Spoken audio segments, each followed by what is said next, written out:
Bharatiya Janata party ఎప్పుడు కూడా రైతు పక్షపాతిగా రైతులకు అండగా నిలవాలని, రైతులకు భరోసా ఇవ్వాలని, వారి వెంట భారతీయ జనతా పార్టీ అండగా ఉంటుందని, భారతీయ జనతా పార్టీ వారికి ఇచ్చినటువంటి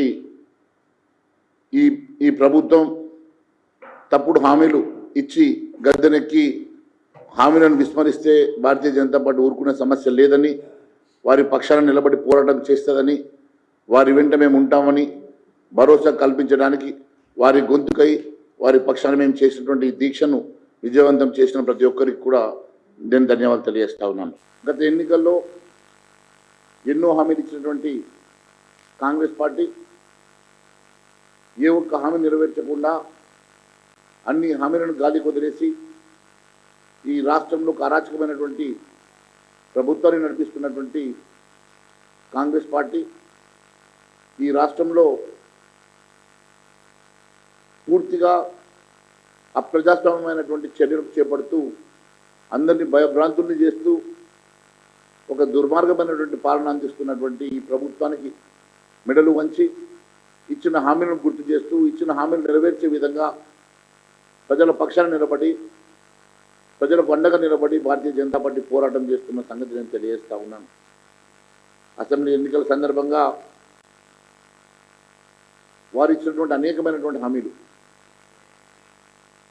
2 లక్షల రుణమాఫీ పేరు మీద పచ్చి అబద్ధాలు, 15 ఆగస్టు లోపల ప్రతి పైసా రుణమాఫీ చేస్తానని చెప్పినటువంటి రేవంత్ రెడ్డి గారు ఎన్నో దేవుళ్ళ మీద ప్రమాణం చేసి ఈరోజు అవన్నీ మర్చిపోయి అన్ని గాలి కుదిరేసి ఈరోజు మేనిఫెస్టోలో లేనటువంటి ఎన్నో అంశాలను బయటకు తీసుకొస్తున్నటువంటి రేవంత్ రెడ్డి గారు ఒక్కసారి రైతులు ఇచ్చినటువంటి హామీలు గుర్తు చేసుకోవాలని, ఈరోజు మీరు ఇచ్చిన హామీలు నెరవేర్చక గిట్టుబాటు ధర లేక రైతన్నలు పడుతున్నటువంటి అవస్థ గోస ఒకసారి మీరు చూడాలని మేము కోరుతా ఉన్నాం.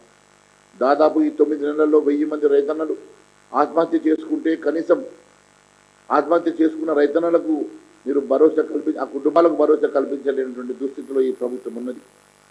ఆ కుటుంబాలను ఆదుకోలేని పరిస్థితిలో ఈ ప్రభుత్వం ఉన్నది. మొన్నటికి మొన్న ముఖ్యమంత్రి గారు మొత్తం హామీలు నెరవేర్చామని, మొన్నటికి మొన్న 2 లక్షల రుణమాఫీ పూర్తిగా జరిగిందని వారు చెప్తా ఉంటే తుమ్మల నాగేశ్వరరావు గారు నిన్న స్టేట్మెంట్ ఇచ్చి ఇంకా 13,000 కోట్ల రూపాయలు కూడా ఇస్తామని చెప్తా ఉన్నారంటే ముఖ్యమంత్రి గారు ఎన్ని అబద్ధాలు ఆడుతున్నారో. మరి అదే మాదిరిగా ఈరోజు ఈ తుమ్మల నాగేశ్వరరావు గారు ఈరోజు ఏ రకంగా సన్నాయి నొక్కుతున్నారో దీన్ని బట్టి అర్థమవుతున్నది. నేను ఒకటే అడుగుతున్నా, మీరు ఇచ్చిన రైతు భరోసా కానీ, మీరు ఇచ్చినటువంటి కౌలు రైతులకు ఇస్తామన్నటువంటి రైతు భరోసా కానీ, మీరేమో కౌలు రైతులకు రైతు భరోసా ఇస్తామని చెప్తే తుమ్మల నాగేశ్వరరావు గారు యజమానితో మాట్లాడుకోవాలని చెప్పడం, మీ ఇద్దరి మధ్యలో ఉన్నటువంటి గ్యాప్ చాలా స్పష్టంగా అవపడుతున్నది. అంతేకాదు, మీరు కౌలు రైతులకు ఇస్తామన్న 12,000 మర్చిపోయారు.